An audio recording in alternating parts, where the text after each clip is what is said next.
172 ممبر کی اکثریت بھی ثابت کرنا بڑا مشکل ہو جائے گا. میں آج آن ریکارڈ کہنا چاہتا ہوں کہ میں 4-5 دن سے لال حویلی میں ہوں اور بڑے ذمہ داران سے یہ درخواست کرنا چاہتا ہوں کہ معیشت کی طرف زور دیا جائے. لوگوں کے بحران گھروں کے اندر بڑے شدید ہوتے جا رہے ہیں اور لوگوں کے پاس بچوں کی فیس کے ساتھ ساتھ بجلی کا بل، گیس اور آٹا.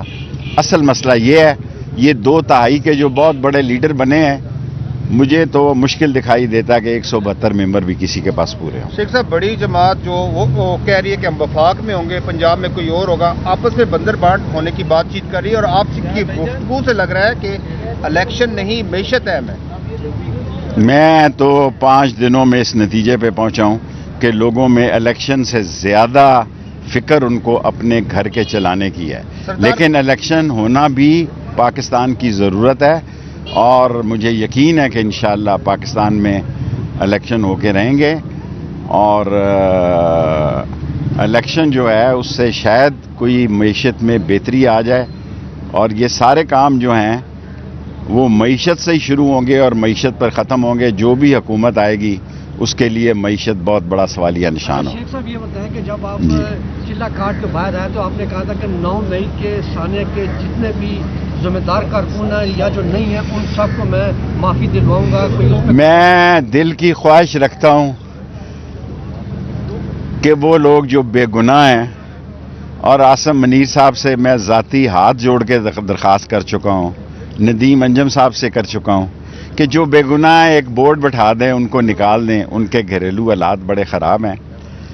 اور 9 مئی میں 68 کیسز میں ہوں. جی آپ مجھے بتائیں، ایک شیخ رشید بیک وقت دنیا کا کوئی نظام بتائیں کہ ایک شخص 68 جگہ پر 9 مئی کو کس طرح موجود ہوتا ہے. اور میں نے 40 دن چلا صرف اس لیے کاٹا جی کہ میں نے 9 مئی کے خلاف کسی کے خلاف 164 کا بیان نہیں دیا، عمران خان کے خلاف بیان نہیں دیا، اس کے خاندان کے کسی فرد کے خلاف بیان نہیں دیا، اور حلف پہ یہ کہا کہ میں ان کے خاندان کو جانتا تک بھی نہیں ہوں.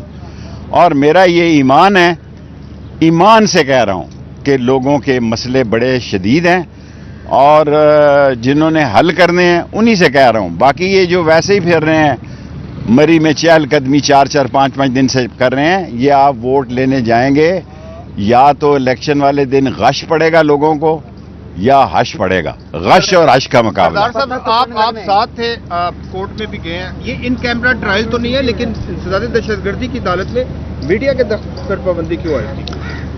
میرا خیال ہے یہ مناسب نہیں ہے.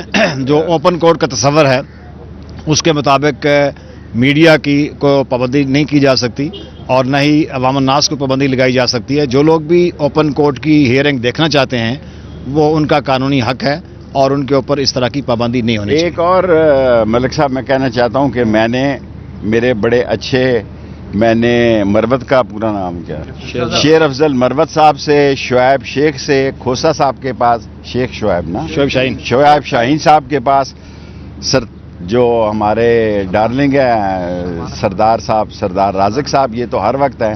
سلمان راجہ صاحب کے پاس بھی ہو کے آیا ہوں، کھوسا صاحب کے پاس بھی ہوں، اعتزاز احسن بھی، اور مروت کا شیر افضل مروت. ان سب لوگوں سے کہتا ہوں کہ 30 تاریخ کو میرے پاس 44 لوگوں کے ضمانتی نہیں ہیں، 48 لوگوں کے ضمانتی نہیں ہیں. اور جو حالات بنتے ہیں یہ سارے جو پاکستان کے نامور لائر ہیں، اور اس میں وہ بھی ہے گوہر، کیا نام ہے، علی گوہر، لیکن ہیڈ ان کو جو ہے ہمارے سردار رازق صاحب کریں گے. ان سارے لائرز کی ٹیم کو سردار رازق صاحب ہیڈ کریں گے. اور 30 تاریخ جو ہے میری کیسز کی بڑی اہم تاریخ ہے پنجاب ہائی کورٹ میں، اور مجھے پوری امید ہے جسٹس چودھری عبدالعزیز صاحب سے کہ انشاءاللہ انصاف ملے گا. اللہ بہت بڑا ہے. میں بار بار یہ کہتا ہوں، لوگ سمجھتے ہیں فیصلے زمینوں پہ ہوتے ہیں،